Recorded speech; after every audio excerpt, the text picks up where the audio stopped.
Okay, last video में थोड़ा सा टेक्निकल ग्लिच हो गया था। सो मैं उसको फिक्स कर रहा था। उस बीच मैंने आपके लिए एक फ्रेम रेडी कर दिया दूसरा कंडीशन का। अपने फर्स्ट कंडीशन पूरा पढ़ चुके थे, सेकंड कंडीशन को डिस्कस करते और अपना ये वीडियो कंप्लीट हो जाएगा। तो सेकंड कंडीशन क्या था, हमने क्या सीखा कि आप एक बार अगर बेसिक कंडीशन 1 नंबर फुलफिल कर लेते हो तो आप रेसिडेंट कहलाओगे। अगर आप 1 नंबर फुलफिल नहीं कर पा रहे हो तो आप दूसरा नंबर फुलफिल करो। दूसरा नंबर क्या बोलता है, दूसरा कंडीशन क्या बोलता है रेसिडेंट बनने के लिए, वो आपके बोर्ड के सामने ये रहा। वो बोल रहा है कि दूसरा कंडीशन बोल रहा है कि अगर आप पहला वाला कंडीशन फुलफिल नहीं कर पाए तो आप दूसरा कंडीशन फुलफिल करो। दूसरा कंडीशन बोल रहा है कि अगर कोई इंडिविजुअल इंडिया में है 60 दिन ड्यूरिंग द प्रीवियस ईयर, हमारा प्रीवियस ईयर 21-22 है, अगर 21-22 में वो इंडिया में है कितना दिन, 60 डेज भी अगर वो इंडिया में था, एंड पे फोकस करिए, एंड फॉर 365 डेज, और साथ ही साथ वो 365 दिन भी था। कब था? During 4 immediately preceding financial year. इसका मतलब ये एग्जाम्पल देखिए आप, हमारा जो प्रीवियस ईयर है 1/4/21 से 31 मार्च 22। क्लियर हुआ? आपको पहला कंडीशन में 182 डेज फुलफिल करना है। अगर वो फुलफिल नहीं हो रहा तो आप दूसरा कंडीशन चेक करिए उसको रेजिडेंट डिक्लेयर करने के लिए। दूसरा कंडीशन में बोल रहा है कि वो बंदा अगर उस प्रीवियस ईयर में 60 दिन था एंड उसके लास्ट प्रीवियस 4 ईयर क्या हुआ, 20-21 के पहले लास्ट प्रीसीडिंग 4 ईयर्स क्या हुआ, मतलब 21-22 के पहले प्रीसीडिंग 4 ईयर्स क्या हुआ, 20-21, 19-20, 18-19, 17-18। इस 4 प्रीवियस ईयर में अगर वो टोटल 365 डेज और प्रीवियस ईयर में 60 डेज था तो वो क्या कहलाएगा, रेसिडेंट। ये है दूसरा कंडीशन। क्लियर हुआ गाइस? तो पहला कंडीशन जो था वो आप समझ गए 182 डेज वाला। दूसरा कंडीशन बोल रहा है, दूसरा कंडीशन सिंपली बोल रहा है, आप इधर आ जाइए, कि एक इंडिविजुअल इंडिया में था फॉर 60 डेज। पहला कंडीशन फुलफिल हुआ तो ठीक है, पहला कंडीशन फुलफिल नहीं हुआ तो दूसरा कंडीशन ये बोल रहा है कि एक इंडिविजुअल इंडिया में था फॉर 60 डेज प्रीवियस ईयर में, और साथ ही साथ जिस प्रीवियस ईयर में हम लोग 60 दिन चेक कर रहे उसके प्रीसीडिंग 4 प्रीवियस ईयर में, दैट इज़ हम लोग का प्रीवियस ईयर 21-22 है, हमारा प्रीवियस ईयर 21-22 है, तो हम लोगों को इसके पहले का प्रीवियस ईयर यानी कि ये 20-21, 19-20, 18-19, 17-18 में चेक करना है कि वो 365 डेज था कि नहीं था। अगर वो बंदा उसमें 365 डेज था तो उसको हम लोग डिक्लेयर कर देंगे कि वो रेसिडेंट ऑफ इंडिया है या रेसिडेंट माना जाएगा इंडिया का। तो जैसे ही आप ये 2 कंडीशन फुलफिल करोगे आप बन जाओगे रेसिडेंट। आप क्या बन जाओगे, रेसिडेंट। अब फर्दर ये सम्स डिस्कस करते हैं। मैं थोड़ा सा इसको आपके लिए क्लियर कर देता हूँ ताकि आपको ये सम्स थोड़ा क्लियर हो जाए, क्योंकि मैं लाइव क्लास लेना बंद नहीं किया था क्योंकि हम लोगों का टेक्निकल ग्लिच हुआ था थोड़ा, तो मैं आपको ये क्लियर कर दे रहा हूँ ये बेसिकली क्या है। कोई प्रॉब्लम नहीं, अभी क्लियर हो जाएगा, जस्ट अ मिनट, ताकि मैं आपको यहाँ एक्सप्लेन कर पाऊँ फटाफट। ये सम्स बहुत अच्छा है।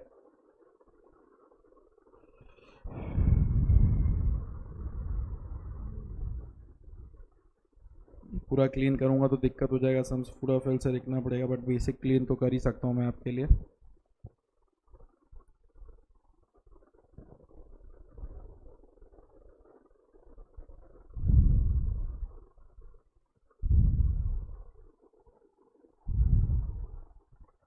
चलिए, बेसिक क्लीन हो चुका है, इसको ठीक कर देता हूँ। That is 100 days. क्लियर हुआ? Okay, that is 21-22 our relevant previous year. So question कुछ इस प्रकार है कि शोएब अख्तर एक फॉरेन सिटीजन है जो इंडिया में विजिट कर रहा है पर साल 100 डेज के लिए, मतलब प्रीवियस ईयर 11-12 में से, यानी कि प्रीवियस ईयर 11-12 में से लेके आज तक का जो रेलिवेंट प्रीवियस ईयर है वो उतना पूरे साल में वो लगभग 100 दिन पर प्रीवियस ईयर में रहता है। बोल रहा है इसका रेसिडेंशियल स्टेटस चेक करके बताओ कि ये रेसिडेंट है कि नहीं है। ऑब्वियस सा बात है, पहला कंडीशन फुलफिल नहीं हो रहा है। ये एग्जाम्स आपको ये हेल्प कर रहा है पता करने में कि अगर आप सेकंड कंडीशन फॉलो करोगे तो सेकंड कंडीशन फॉलो करने के बाद क्या ये रेसिडेंट डिक्लेयर होगा कि नहीं होगा। बेसिकली आपको इसका सेकंड कंडीशन को डिस्कस करना है और सेकंड कंडीशन को फुलफिल करना है। लेट्स सी सेकंड कंडीशन से रिलेटेड क्या बात किए थे अपने। 11-12 में वो 100 दिन रहा, तो 182 डेज का तो कोई फंडा नहीं है, पहला कंडीशन फुलफिल हो नहीं रहा। लेकिन दूसरा कंडीशन का पहला पार्ट यानी कि 60 डेज वाला फुलफिल हो रहा है, लेकिन इसी का 365 डेज फॉलो नहीं हो रहा है क्योंकि प्रीसीडिंग का कोई डेट नहीं दिया गया है, तो इस साल ये रहेगा नॉन रेसिडेंट। इस साल ये क्या रहेगा, नॉन रेसिडेंट। उसी तरह 12-13 का अगर मैं बात करूं, इसमें भी देखो 60 दिन का तो फुलफिल हो रहा है, लेकिन 365 का नहीं हो रहा है क्योंकि पिछले साल का तो सिर्फ 100 डेज का रिकॉर्ड है, तो ये भी क्या रहेगा, नॉन रेसिडेंट। तो बेसिकली अगर आप नोटिस करोगे तो ये स्टार्टिंग के 4 साल ये बंदा रहेगा नॉन रेसिडेंट, यानी कि प्रीवियस ईयर 11-12 में भी ये नॉन रेसिडेंट रहेगा, प्रीवियस ईयर 12-13 में भी ये नॉन रेसिडेंट रहेगा, प्रीवियस ईयर 13-14 में भी ये नॉन रेसिडेंट रहेगा, प्रीवियस ईयर 14-15 में भी ये नॉन रेसिडेंट रहेगा। क्लियर हुआ?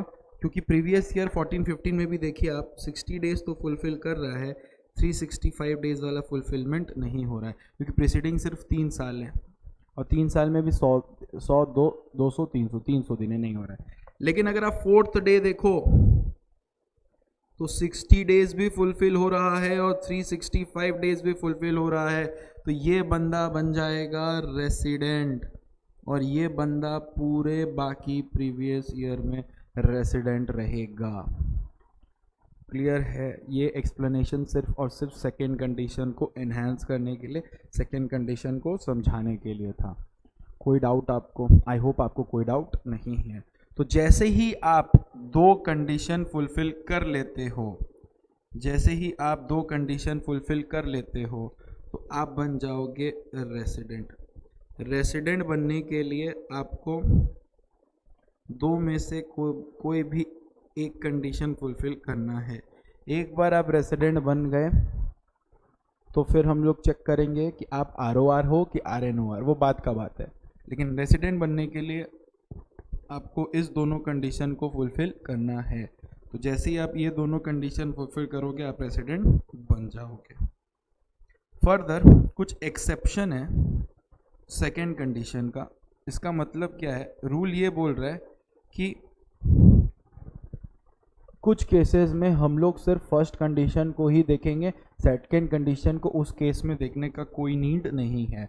सर कौन से केसेस में? देखिए ये थ्योरेटिकल पर्सपेक्टिव से खाली इंपॉर्टेंट है, इसका कोई प्रैक्टिकल इम्प्लीकेशंस नहीं है, इम्प्लीमेंटेशंस नहीं है, उतना इंपॉर्टेंट नहीं है, पर भी हम लोग थ्योरेटिकल पर्सपेक्टिव से पढ़ सकते हैं। स्पेशली CMA लेवल के बच्चे इसको पढ़ के रखे, कभी भी कुछ भी दे सकता है, ठीक है। तो exception to the second condition क्या बोलता है कि सेकेंड कंडीशन इस केस में आपको फॉलो करने का ज़रूरत नहीं है। आप अगर फर्स्ट केस फॉलो करेंगे तभी आप रेसिडेंट रहोगे, अगर फर्स्ट केस फॉलो नहीं हो रहा तो आप रेसिडेंट नहीं रहोगे। कब? अगर आप एक इंडियन सिटीज़न हो जो इंडिया छोड़ रहा है प्रीवियस ईयर में, किस लिए? जॉब करने के लिए इंडिया के बाहर, तो आप जैसे लोगों के लिए सेकंड कंडीशन नहीं है, फर्स्ट कंडीशन फुलफिल हुआ तो रेसिडेंट। दूसरा यहाँ लिखा हुआ नहीं है, मैं बता देता हूँ। कोई इंसान जो शिप जर्नी करता है क्रू मेंबर बन के, ठीक है, शिप्स में जर्नी करता है, नोट्स में लिखा हुआ है, तो उसको भी सेकंड कंडीशन फॉलो करने का ज़रूरत नहीं है। या फिर एक इंडियन सिटीज़न या फिर एक पर्सन ऑफ इंडियन ओरिजिन, दोनों में फ़र्क है, ठीक है। पर्सन ऑफ इंडियन ओरिजिन का मतलब होता है वो या फिर उसके पेरेंट्स या फिर उसके ग्रैंड पेरेंट्स इंडिया में बॉर्न हुए हो, वो भी कौन से इंडिया? अनडिवाइडेड इंडिया में बॉर्न हुए हो। 1947 के पहले वो या फिर उसके पेरेंट्स या फिर उसके ग्रैंड पेरेंट्स इंडिया में बॉर्न हो तो उसको बोला जाएगा he is a person of Indian origin. तो आइदर वो इंडियन सिटीज़न है या फिर एक पर्सन ऑफ इंडियन ओरिजिन है जो इंडिया के बाहर रह रहा है लेकिन इंडिया में विजिट करता रहता है प्रीवियस ईयर्स में। इस केसेस में हम लोग सेकंड कंडीशन फुलफिल नहीं करेंगे। मैं एक क्लास में इसको डिस्कस नहीं किया था, ये आपको क्लास होमवर्क दिया था। इसमें क्या हुआ था, रेहान जो है वो बॉर्न हुआ था USA में, इंडिया आता है ऑन 4 अक्टूबर 2021 में। कितना दिन के लिए? फॉर 190 डेज के लिए। मैं बार बार बता दे रहा हूँ, इस केस में सिर्फ पहला कंडीशन फुलफिल होना चाहिए, ठीक है। उसके ग्रैंड मदर बॉर्न हुई थी लाहौर में इन सितंबर 1945, यानी कि अनडिवाइडेड इंडिया में वो बॉर्न हुई थी, ठीक है। अनडिवाइडेड इंडिया में बॉर्न हुई थी। मेरा क्वेश्चन आपसे ये है, क्या ये पर्सन रेसिडेंट है कि नॉन रेसिडेंट? ज़रूर करके बताइएगा, मेरे को अच्छा लगेगा। फर्दर जो आगे टॉपिक डिस्कस करेंगे वो ये करेंगे कि सर मेरे को एक बात बताइए, आप बोले आप आइदर रेसिडेंट हैं या फिर बोलने का मतलब है एक पर्टिकुलर इंसान आइदर रेसिडेंट होगा या फिर नॉन रेसिडेंट। हम लोगों का डिस्कशन और बढ़ जाएगा अगर कोई इंसान रेसिडेंट है और वो दो कंडीशन फुलफिल कर रहा है। अगर कोई इंसान रेसिडेंट और वो दो कंडीशन फुलफिल कर रहा है, तो अगर वो इंसान रेसिडेंट है तो उसको दो कंडीशन फुलफिल करना पड़ेगा। ये दो कंडीशन वो फुलफिल करेगा तो रेसिडेंट कहलाएगा। अच्छा, दो में से पूरा नहीं, दो में से कोई भी एक, इन्हीं टू कंडीशन में से कोई भी वो एक कंडीशन फुलफिल करेगा तो रेसिडेंट कहलाएगा, नहीं करेगा तो नॉन रेसिडेंट कहलाएगा। अब बोल रहे रेसिडेंट भी दो तरह का होगा, आइदर वो रहेगा ROR या फिर वो रहेगा RNOR। Sir full form resident and ordinary resident, दूसरा है resident but not ordinary resident. Sir कोई इंसान रेसिडेंट है कि नॉन रेसिडेंट है वो डिपेंड करता है अगेन टू कंडीशंस पे। अगर ये दो कंडीशन बोथ कंडीशन अगर आप फुलफिल करते हो तब हम आपको बोलेंगे आप ROR हो। अगर दोनों कंडीशन फुलफिल नहीं होता है, नॉट फॉलो बोथ कंडीशन, तो आप कहलाओगे RNOR। या फिर एक कंडीशन फुलफिल होता है, एक कंडीशन फुलफिल होता है, एक कंडीशन फुलफिल नहीं होता है, तब भी आप कहलाओगे RNOR। याद रखिएगा, दोनों कंडीशन फुलफिल किए तभी आप कहलाओगे ROR। बोथ कंडीशन फुलफिल हुआ तब ROR, एक कंडीशन हुआ एक कंडीशन नहीं हुआ तो RNOR, या दोनों कंडीशन फुलफिल नहीं हुआ RNOR। यानी कि पहले रेसिडेंट या नॉन रेसिडेंट कंडीशन फुलफिल कर लीजिए। रेसिडेंट हो तो फिर फर्दर पता करना है कि वो ROR है या RNOR है। उसको पता करने के लिए दोनों कंडीशन फुलफिल हुआ तो वो ROR रहेगा, दोनों कंडीशन फुलफिल नहीं हुआ तो वो RNOR रहेगा। तो देखिए दो कंडीशन क्या है। सबसे पहला, he has been resident in India, वो रेसिडेंट इन इंडिया रहा हो, कब? 2 बार पिछले 10 साल में, यानी कि रेलिवेंट प्रीवियस ईयर के पहले 10 साल, यानी कि इस रेलिवेंट यानी कि अपने को 21-22 वाला प्रीवियस ईयर इंक्लूड नहीं करना, उसके पहले। समझ आ रहा है? 21-22 वाला नहीं, 20-21, समझ आ रहा है? 21-22 के पहले 10 प्रीसीडिंग प्रीवियस ईयर में अगर 2 बार भी वो रेजिडेंट रहा है तो फिर हम लोग दूसरा कंडीशन चेक करेंगे। क्लियर है बच्चा? क्योंकि अगर वही फुलफिल नहीं हुआ तो ऐसे भी वो RNOR है। पहला वाला फुलफिल हुआ तब दूसरा कंडीशन में जाएंगे। दूसरा कंडीशन बोल रहा है कि वो इंडिया में रहा हो 730 दिन, वो इंडिया में रहा हो फॉर 730 डेज एंड मोर, वो इंडिया में रहा हो 730 डेज एंड मोर। कब sir? During 7 year immediately preceding the relevant previous year. वापस से प्रीवियस ईयर के पहले का 7 साल आप देखिएगा। मैं आपको ये सम से करवा दूंगा, ये वाला, ये जो अपना सम से मैं इसी से आपको करवा दूंगा। आप देखो, आप देखो, ये वाला साल 21-22 वाला साल नहीं रहना है, इसके प्रीसीडिंग 10 ईयर्स में आपको चेक करना है क्या वो 2 बार रेसिडेंट रहा है। सर ये देखिए ना, 1 बार रेसिडेंट, 2 बार रेसिडेंट, ऑलरेडी रेसिडेंट है तो पहला कंडीशन फुलफिल हो गया है। जब पहला कंडीशन फुलफिल हो जाएगा तो हम लोग दूसरा कंडीशन चेक करने के लिए जाएंगे। जब तक पहला कंडीशन फुलफिल नहीं हुआ तो फिर दूसरा कंडीशन फुलफिल करने का नीड ही नहीं है, वो ऐसे भी RNOR है। तो दूसरा कंडीशन क्या बोल रहा है, दूसरा कंडीशन अगर आप पढ़े थे तो बोला 730 दिन, मतलब रेलिवेंट प्रीवियस ईयर के पहले 7 साल, रेलिवेंट प्रीवियस ईयर के पहले 7 साल, वो अगर 730 दिन इंडिया में रहा हो, तब हम दोनों कंडीशन फुलफिल होने से उसको ROR बोल देंगे। तो हमारा रेलिवेंट प्रीवियस ईयर बाबू क्या है, वही 21-22। तो इसका 7 साल क्या हुआ, 1 साल, 2 साल, 3 साल, 4 साल, 5 साल, 6 साल, 7 साल, यानी कि ये वाला पोर्शन गाइज 1 साल, 2 साल, 3 साल, 4 साल, 5 साल, 6 साल, 7 साल, ये वाला पोर्शन चेक करेंगे कि वो इस पोर्शन में 730 दिन रहा है कि नहीं रहा है।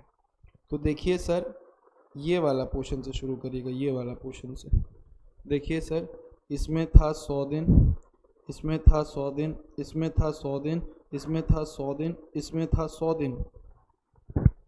क्लियर है सर, इसमें भी था 100 दिन, इसमें भी था 100 दिन। लेकिन प्रॉब्लम क्या हो रहा है सर, यहाँ तक तो वो रेसिडेंट बन के 100 दिन था, उसके पहले वो तो नॉन रेसिडेंट बन के हुआ। समझ आ रहा है हम क्या बोल रहे हैं? दोनों कंडीशन फुलफिल करना है। आप पिछले 2 प्रीवियस ईयर में रेसिडेंट थे और आप प्रीवियस ईयर में आपको रेसिडेंट होना था और साथ ही साथ आपको 730 दिन रहना था। ये देखिए, he has been in India for 730 days and more during 7 years, ठीक है, immediately preceding the relevant previous year, ठीक है। तो इस केस में मैं आपके ऊपर छोड़ रहा हूँ, थोड़ा सा डिस्कशन मेरे को खाली बता दीजिएगा क्या ये दूसरा कंडीशन फुलफिल कर रहा है कि नहीं। मैंने थोड़ा सा क्लू दे दिया आपको, थोड़ा सा क्लू दे दिया है, 730 दिन इन इमीडिएटली प्रीसीडिंग 7 years, रेलिवेंट नहीं लेना है। तो ये 2 टास्क आपको मैं छोड़ा हूँ। पहला टास्क मैं आपको दिया था ये वाला कि ये रेसिडेंट है कि नॉन रेसिडेंट। दूसरा टास्क मैं आपको दे रहा हूँ ये वाला, जहाँ पे मैं आपको बोल रहा हूँ आपको बताना है इस केस में कि वो रेसिडेंट है, यानी कि वो दोनों कंडीशन फॉलो किया है कि नहीं किया। अगर दोनों कंडीशन फॉलो किया है तो क्या वो ROR है कि RNOR। बस 2 टर्म, पहला वाला सम्स में, इस वाले में आपको बताना है मेरे को कि वो रेसिडेंट है कि नॉन रेसिडेंट है। क्लियर है, इस दोनों में से। और इस लास्ट वाले में जो मैंने आपको डिस्कस किया इस सम्स के माध्यम से, आपको सिंपल से सिंपल मेरे को ये बताना है कि ये पर्सन को आप ROR बोलोगे या फिर आप इसको RNOR बोलोगे। बस आप अगर ये 2 कंडीशन फुलफिल कर लेते हो और मेरे को बता देते हो कि ROR है या NOR, आपको रेसिडेंशियल स्टेटस समझ आ चुका है और हम लोग फर्दर प्रोसीड कर सकते हैं। आप ऐसे ही पढ़िए, तब तक हम लोग नेक्स्ट वीडियो में मिलते हैं फर्दर डिस्कशन के साथ। Thank you so much.